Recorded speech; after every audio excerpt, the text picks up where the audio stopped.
Welcome to Daytime Ottawa. So excited to be back after a 5-year hiatus. Derek Fage here, your host. I'll be honest with you, this is the same great content that you're used to here on Daytime Ottawa, and from all of us, the entire crew, so pleased to be back on air and sharing the incredible stories, incredible events that are happening here in our city. Of course, the inspirational people, the great food recipes and fashion, everything that you're used to, we're going to continue here on Daytime Ottawa. And one of the things I love about this show is we share great news stories. So often in media, we don't go out and search for these wonderful news stories and these community stories. And these are the things we're going to be sharing with you. But there are serious stories that we need to tackle as well. And that's where we start on today's show, because we couldn't think of a better person to have on my first show back than Mayor Jim Watson. Mayor Watson, welcome to the show. It's so great to have you. Great to see you. Well, thank you, and welcome back, Derek. It's great to have you back in Ottawa as well, and thank you for having me on the show. I was wondering if someone else better cancel on your backup. But, no, never, because you used to complain all the time that Daytime was the most difficult show to get on in the city. Well, this is our open invitation. You can come on as often as you like to talk about things. And I did mention, Jim, this show is all about sharing a lot of the positive stories, but there's some serious stories in the news here in Ottawa. And let's start with the Panda game and the aftermath, and a lot of people asking themselves why the slow police response to it. Can you respond to that for us? Yeah, thanks very much. I had a very good meeting this morning right here in this boardroom with Zoom with Chief Slowly and his officers, as well as Matt Fleury, the councillor for the area, as well as Jacques Frémont, who's the president of Ottawa U. Everything was working well pre-game. Ottawa U did a great job. They had a tailgate party at the Sandy Hill Arena. Buses shuttling students to the Lansdowne Park. The game went off very well. I didn't like the results. I'm a Raven, so I was fortunate the GGs won. And then the police tell me that they were from 5 to 7 p.m. People were behaving on Russell and Sandy Hill, and they felt that they didn't need the number of officers, so they sent a large portion of them back home, and that's literally between 7:15 and 7:30, where the crowd of a couple hundred turned into a crowd of a couple thousand very, very quickly. And obviously, there was not the police presence to deal with the turning over the car and people doing things they shouldn't be doing, damaging public and private property, urinating on people's lawns, and so on. So I was very disappointed in the behavior of those students that ruined it for everyone else. But the chief has indicated they're doing a full review. They're reviewing all of the videotape that they've received that we've seen on social media. And the chief said there is an ongoing full investigation. And obviously, if people can be identified as the ringleaders of some of these incidents, they will be charged and brought into the judicial system, which I think is the right approach. And Jim, the other issue everybody's talking about, of course, is LRT and the derailment.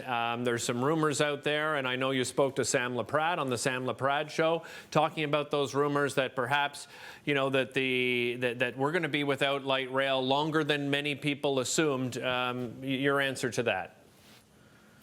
Yeah, that's, listen, social media has a lot of good assets and aspects to it. And one of the ones that's not so good is rumors. We had a citizen commissioner spread a rumor based on a tweet that we're going to have rail service until February. The city manager quickly doused that rumor and indicated that that's not the case. There's no difficulty at this point getting any parts. And obviously, we just today announced the hiring of a safety investigator who will be independent. And at the end of the day, we need that person sign off, our own safety advisor sign off, and the city managers sign off before the trains can go back in service. So we can't give you that date. The work is still being done. But, the rumor, I think, was that it was not going to be till February, March. That's clearly not the case at all. Jim, first and foremost. Sorry, go ahead. Sorry, just to close out. First and foremost, we're going to have the train service ready when it gets 100% all clear sign from all the safety experts, including the Transportation Safety Board. That's our first priority. We're not going to rush it, but it's not going to be a matter of months and months and months. Yeah, I mean, obviously we want to get it fixed and have it fixed for good. There's no doubt about that, Jim. I mentioned social media, and you said off the top there, answering that question was there's a good part of social media and there's a bad.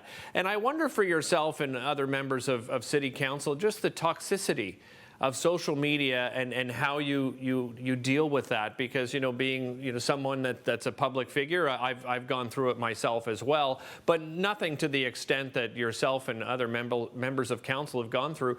How do you deal with that? Does it weigh on you?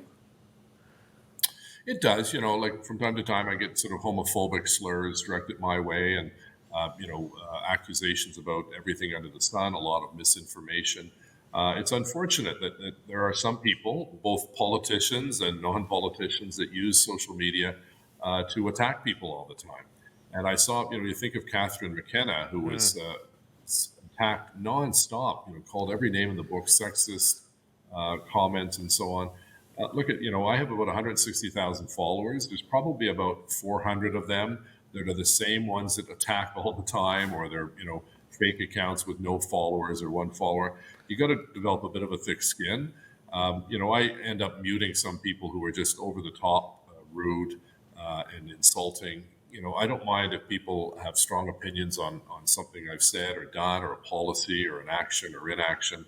That's all fair game. But, these personal slurs against, whether it's a politician or against someone in the media like yourself, Derek, really are not acceptable in a civil society. Yeah, for sure.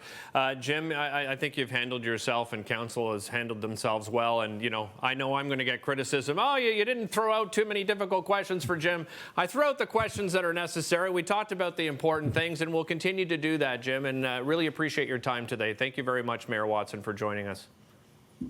No, my pleasure. Thank you very much, Derek, and welcome back. Good to see you back again. Great to be back. From one Watson to another, Chef Rick Allen Watson from the Ottawa Mission, and Chef Rick's Place joining us right after the break. Don't go anywhere.